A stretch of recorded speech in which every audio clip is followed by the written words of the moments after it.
Hello world! Happy New Year, y'all! Welcome to Season 3 of my channel. In this episode, I'm going to rank my top 5 worst horror movies of 2023. As much as I enjoy talking about cinematic achievements, I think it's also important that we talk about cinematic shortcomings. And these flicks really dropped the ball.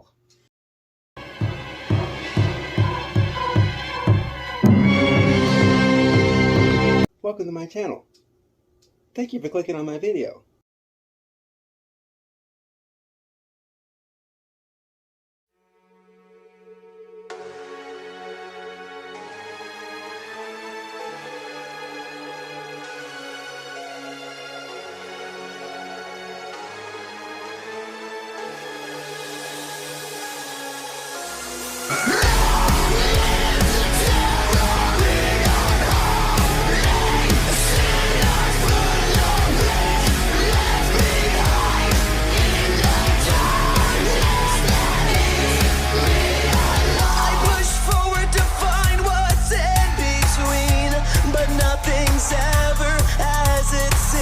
Time is coming, it's too late now to rewind. So let it go and open up your mind.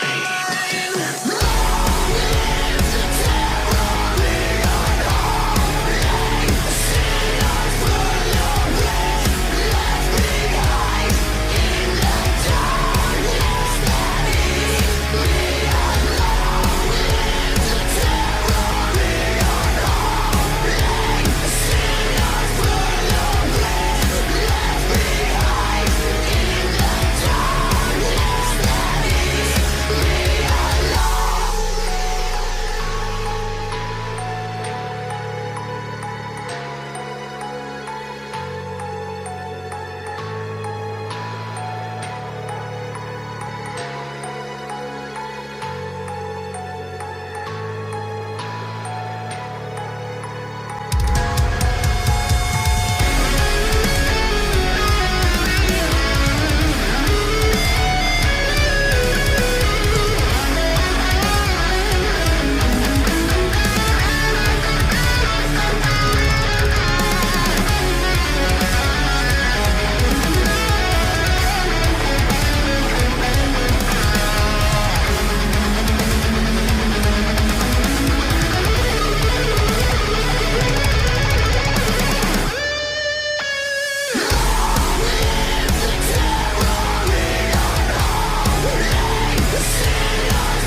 Hello world!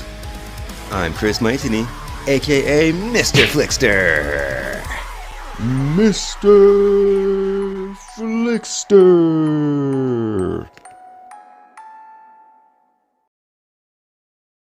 My very first video for YouTube was the worst films of 2021. So I kind of like the idea of recapping the year before and then move on to the next. But before I get into that, I'm going to go over a few things first. Like, I haven't seen every movie that came out last year, and some movies I don't really have access to because it's still kind of new to me. I don't go to a whole lot of press screenings or film festivals or stuff like that, so I only watch what I have access to. Also, there's a few things that I just plain won't watch. Either because it's not my thing, it doesn't interest me, or because I don't have to subject myself to watching things that make me feel uncomfortable. Never, not in a million years, absolutely not. No way, Jose, no chance, Lance, yet, negatory, nah, So these things aren't going to be on the list. Didn't see them. Not gonna. Don't want to. Why should I? No!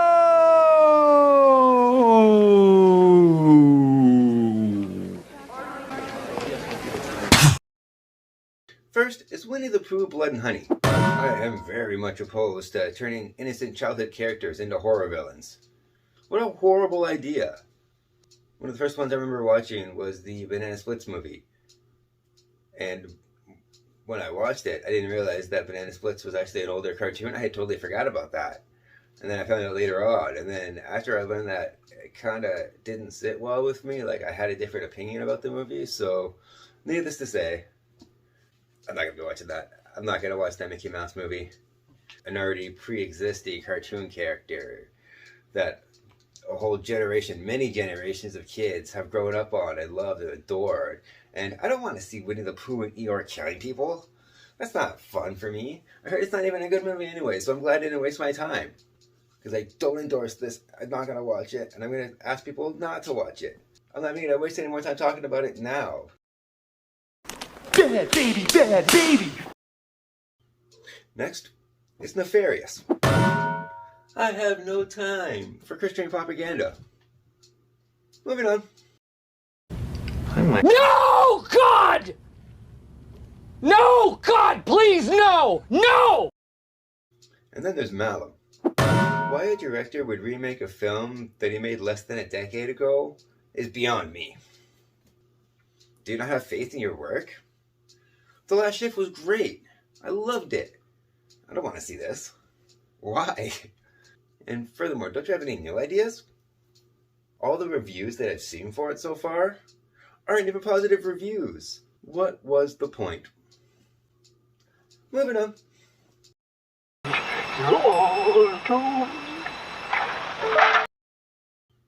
Next, Husera, the Bone Woman. I just don't like pregnancy horror movies.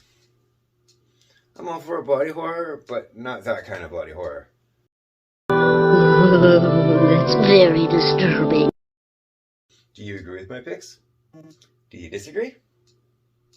Leave comments below and we can have a conversation about it. Hello, Wild. I'm sniffing out something stinky, because we've sat through a lot of What are you doing? Who are you talking to? This is how I do the intro for the review for the movie. Film. Hey, wanna help? I think not, baby kitty. It's now a film critic extraordinaire. Well, what about that?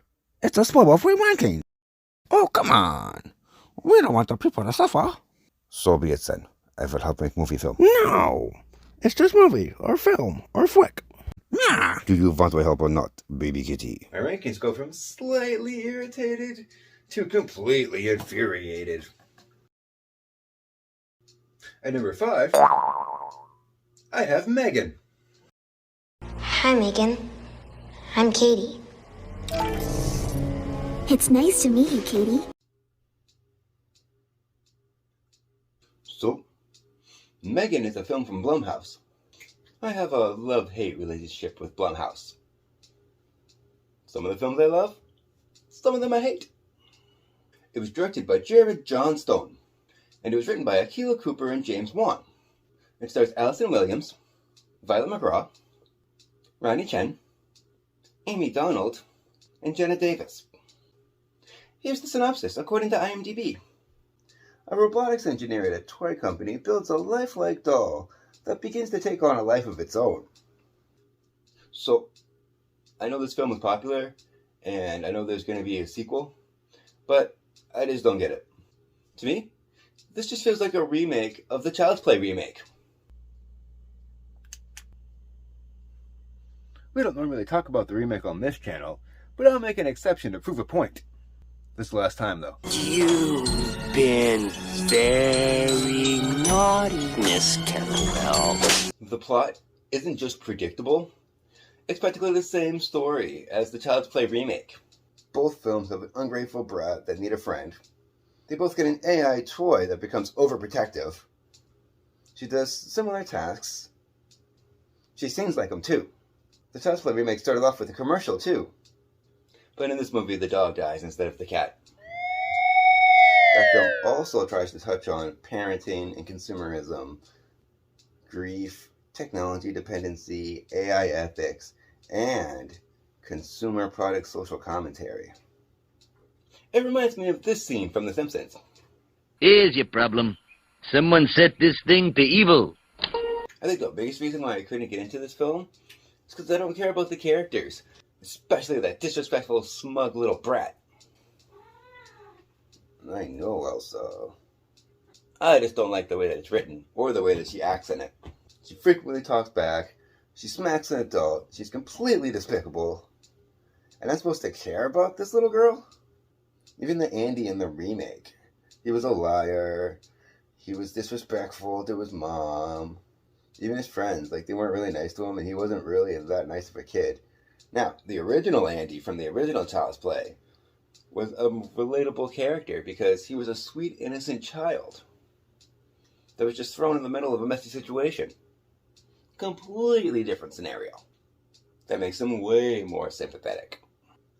Even the way Megan slowly gets battle damage in the finale is similar to Buddy's. The character design isn't cute or creepy, it's just off-putting in a way that words can't describe. That's not a compliment. It tries to have social commentary about parenting and consumerism, but it only really scratches the surface when it comes to that. It could have did so much more when it comes to social media or cyberbullying or even online cloud hacking, but it doesn't touch on any of that stuff. Seems like a missed opportunity. The comedy didn't work for me either. I'm not against PG-13 horror movies, but the editing is so choppy. It feels like it's missing the gory scenes. It almost feels like an incomplete film. It's not just watered down, but it feels censored.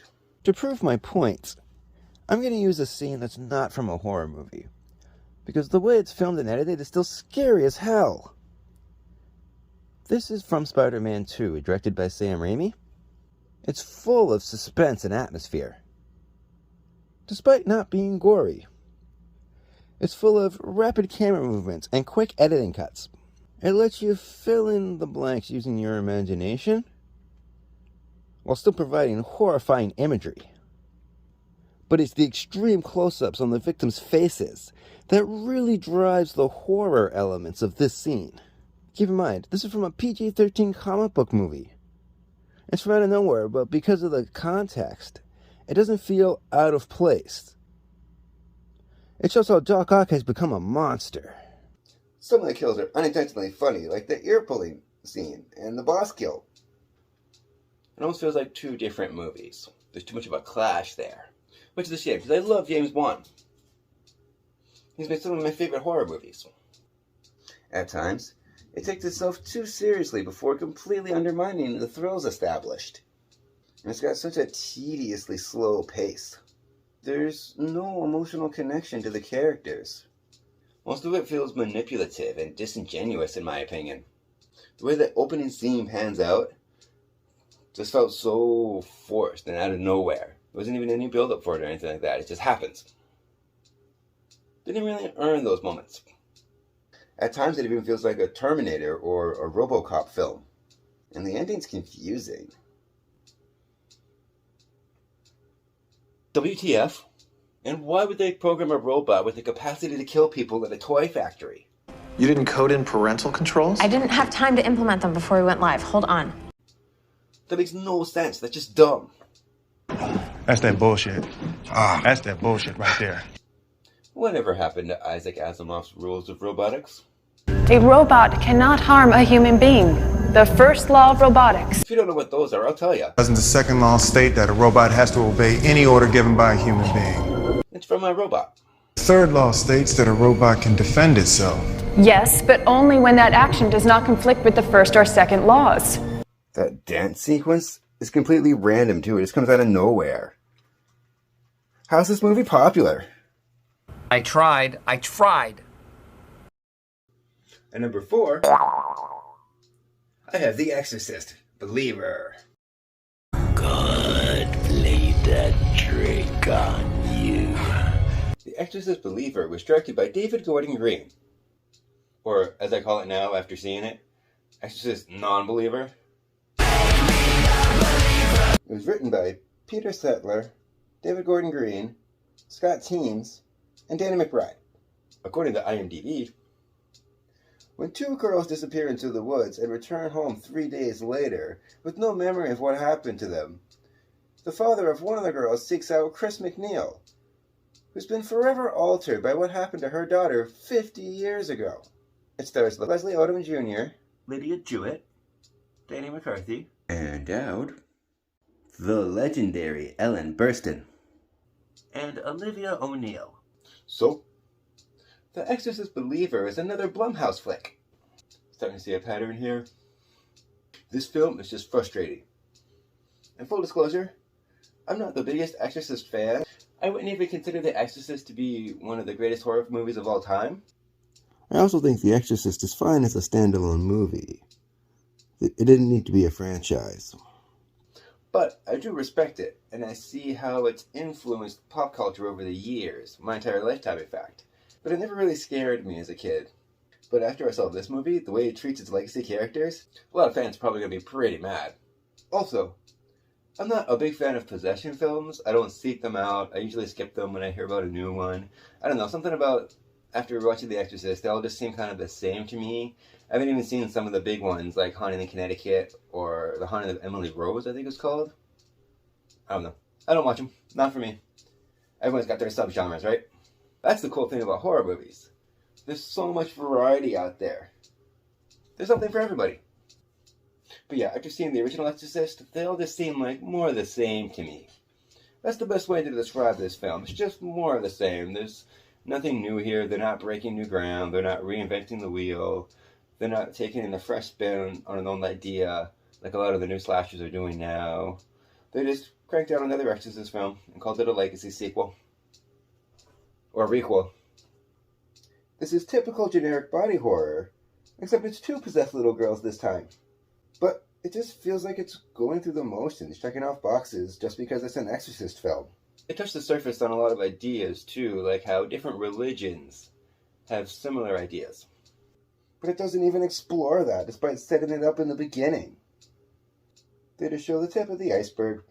It says nothing profound about faith, mystery, or the limited tools people have to perceive truth. What made the original scary is how it challenged people's faith, addressing the more frightening issues that lurk deeper inside philosophical debates. Instead, this flick takes more of a straightforward approach, searching for the meaning of family and hope. It touches on themes of power, community, friendship, and it has this weird mixed message that love has more power than your religious beliefs. Scott Aaron, the power of love. Talk about mixed messages. It's very conflicting. It's very confusing. What are you trying to say here? And even though it's about 2 little girls, it only focuses on one family. Catherine and her family get totally sidelined. And she has no personality. What a missed opportunity for character development. Why not try and make people care about both little girls? Especially the way it ends. I don't say too much though. I'll keep this spoiler free. There's even one part where the super religious father mentions that he's getting punished for his sins. But then it doesn't talk about it. What sins? What family secrets does this supposedly squeaky clean family have? That would have been interesting. But no, they just brush by it. I know nothing about Catherine and her family, so there's no emotional impact or resonance.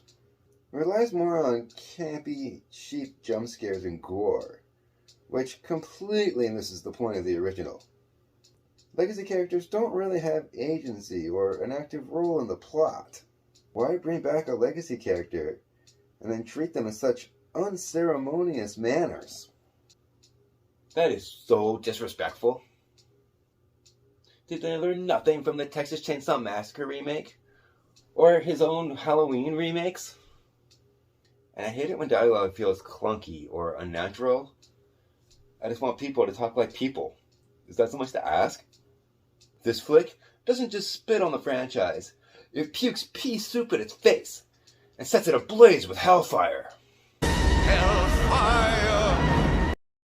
Honestly, darling, I need an old film critic and a young film critic to give me faith in this film. How marvelous. And number 3, I have The Nun 2.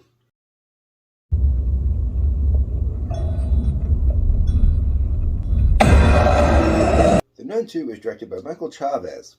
It was written by Ian Goldberg, Richard Nang, Akila Cooper, James Wan, and Gary Dauberman. In 1956 France, a priest is murdered. Evil is spreading. The sequel to the worldwide smash hit follows Sister Irene as she once again comes face to face with Valak, the demon nun. It stars Taissa Farmiga, Jonas Bloquet, Storm Reed, Anna Popplewell, and Bonnie Aarons. So, when it comes to the original Nun, I know it gets a lot of hate, but I really liked it. I was looking forward to it after I saw The Conjuring 2.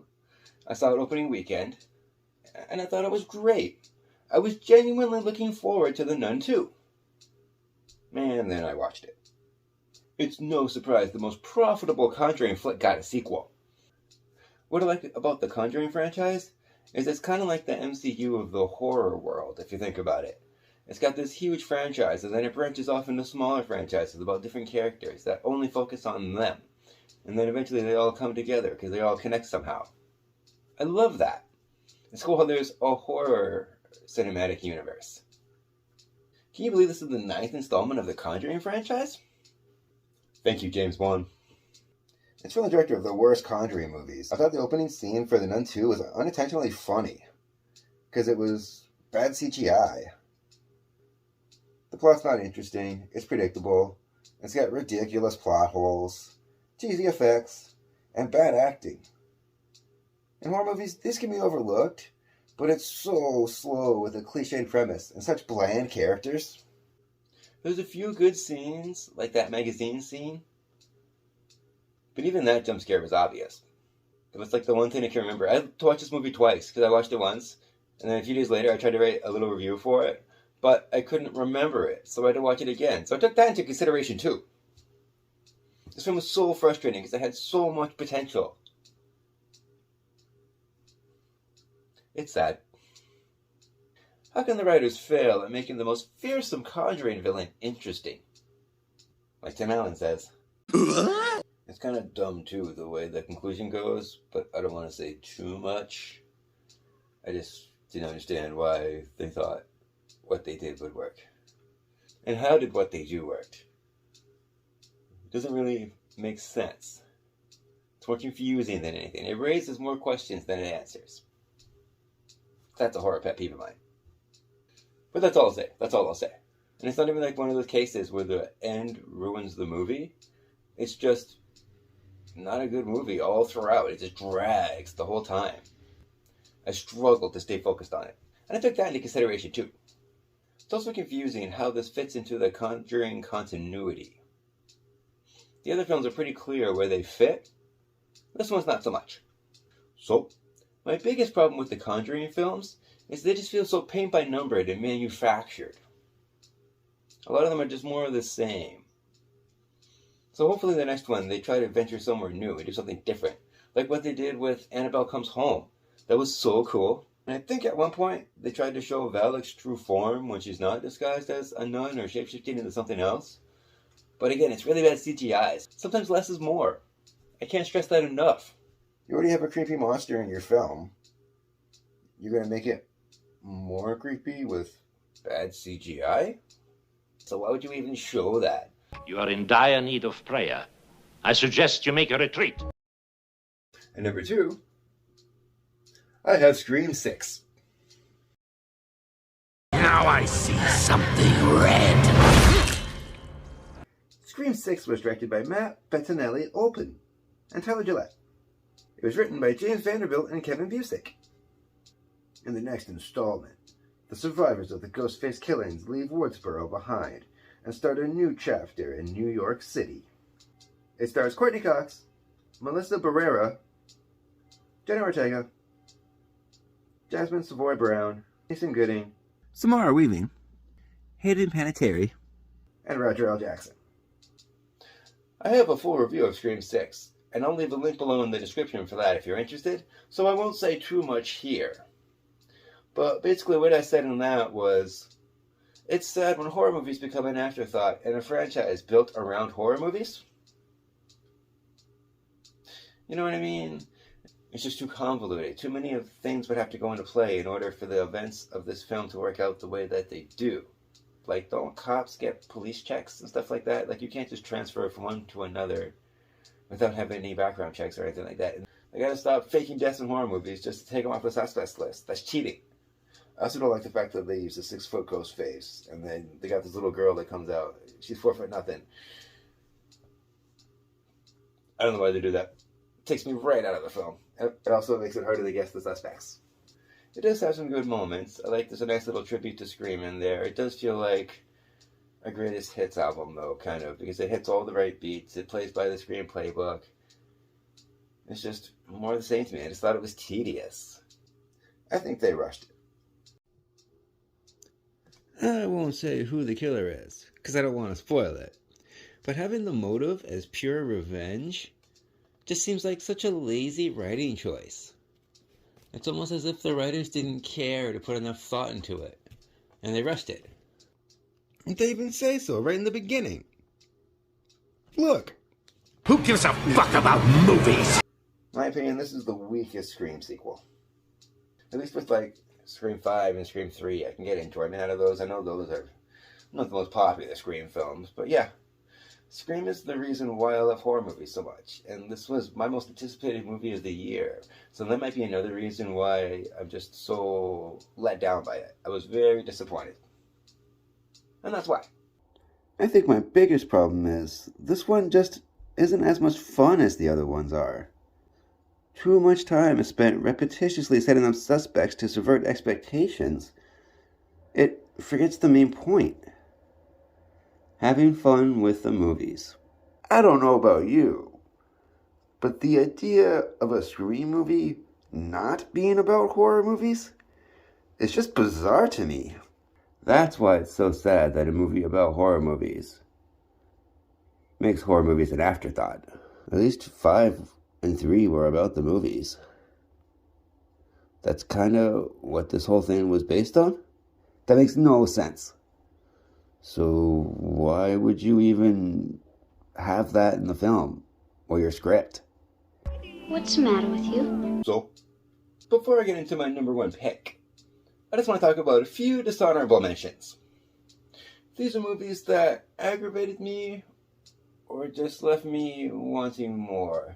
They were disappointing, but not as disappointing as the other ones. That's why they didn't quite make the list.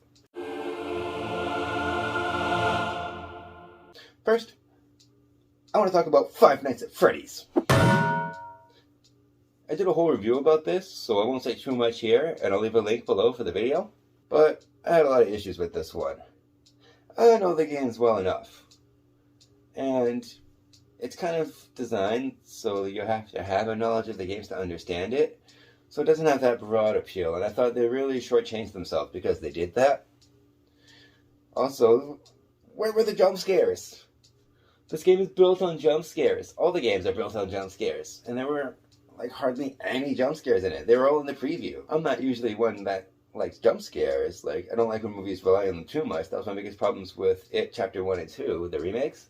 But, I mean, you had a gold mine, something where people wanted jump scares, and you could have filled a ton of them with there. And your excuse could have been, we're Five Nights at Freddy's. Of course we're going to have so many jump scares. And you didn't do it. Talk about missed opportunity. There's also a lot of odd writing choices in this. I mean, most of it is spent in the forest, when you would think it would take place mostly in the pizza place. Or wasn't there like an investigation by the police or something like that? That would have been really interesting and a different take on the video games. They had so many possibilities, and it feels like all the opportunities they had were wasted. And it did feel like a lot of fan service too. A lot of stuff was put in the movie just for the sake of it being in the movie. If it helps the story, I don't mind so much, but it gets to a point where it's like, you have to roll your eyes after a while. It's like, come on. Like, that's how you included that? But I don't want to say too much. I don't want to spoil these movies, because a lot of these are new, and they just started streaming, so I'll keep it fresh for people. I don't want to ruin anything. The pacing's really odd, too. It feels like it's edited out of order, almost. Like, certain things could have happened sooner, and then that means events later would have been more suspenseful. Like, if you changed the order around, it probably would have been a better film, too. I never really noticed things about editing until I started doing YouTube videos. So it's given me a new perspective on how to watch movies. It also never really answers the questions that it sets up in the beginning. That's a pet peeve. Like, yeah, sure, you might answer it in the sequel, but at least give some closure. There's no resolution. And it's kind of dumb, too, because he spends so much time being guilty about ignoring his brother. And the whole time he's worried about that, he's ignoring his sister. So it's kind of like mixed messages, almost. Basically, I expected atmosphere, suspense, and jump scares, and it didn't really deliver any of that. I'd rather watch Willy's Wonderland over this. Next, I'm going to talk about Pet Sematary Bloodlines. I love Pet Sematary. I have the book.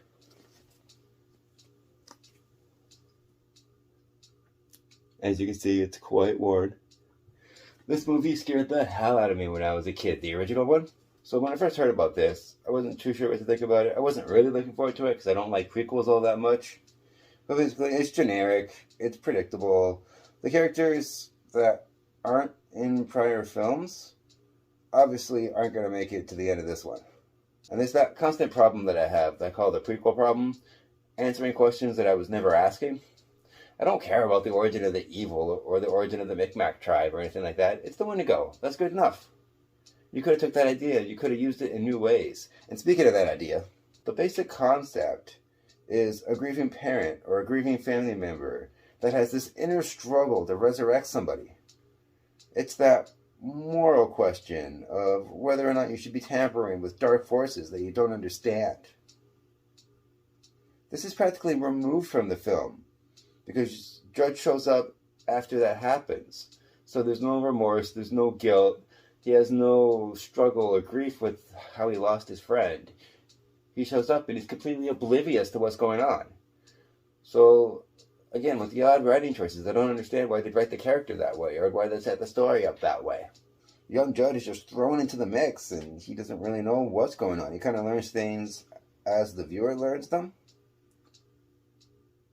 That's what gets me too. He doesn't even struggle with his friend's death. That's so messed up because these events actually take place in the book. It goes into great detail about it too. And they blew it. So it doesn't even really feel like a Pet Sematary movie. Next, I want to talk about Children of the Corn. This isn't just illogical, it's dumb. Like really, really dumb. I'm not going to say too much, and it's not really a spoiler because it kind of happens early on.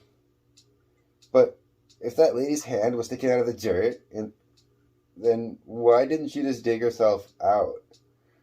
And why do all the parents just fall to the ground when the dirt hits them? Like, yeah, I get they can't climb out of that big hole in the ground.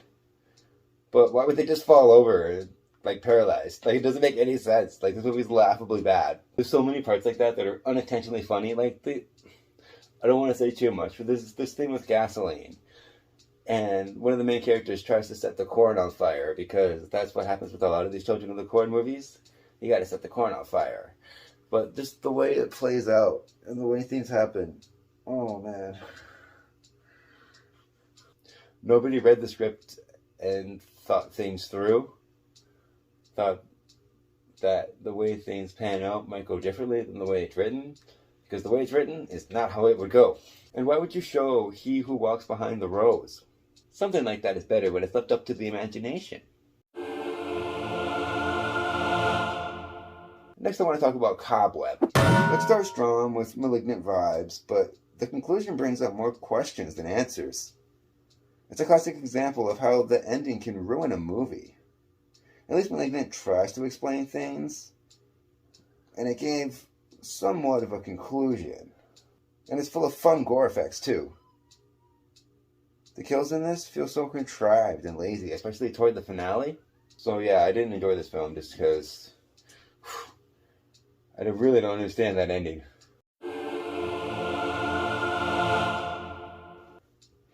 Lastly, I want to talk about The Last Voyage of Demeter. The problem is, when you choose to do a single chapter in a classic novel, it removes all the tension because most people already know what's going to happen. I'm not even going to give the spoiler warning for this one because it's probably no surprise to you that you know Dracula makes it to London. So that just removes all the suspense from the final scene, and it's that final showdown between the remaining crew and Dracula. And also, the CGI was terrible. This movie's way too dark. It's not AVP Requiem bad, but it's really dark and it was hard to see. I had to turn all the lights off in my apartment just so I could see it. And it was at night, too. And the sequel baiting is even more frustrating because multiple movies aren't required for this novel. So it's not just the content that bothers me, the way it's written, and what they choose to write about. It's the cinematography, too. And number 1, Insidious 5.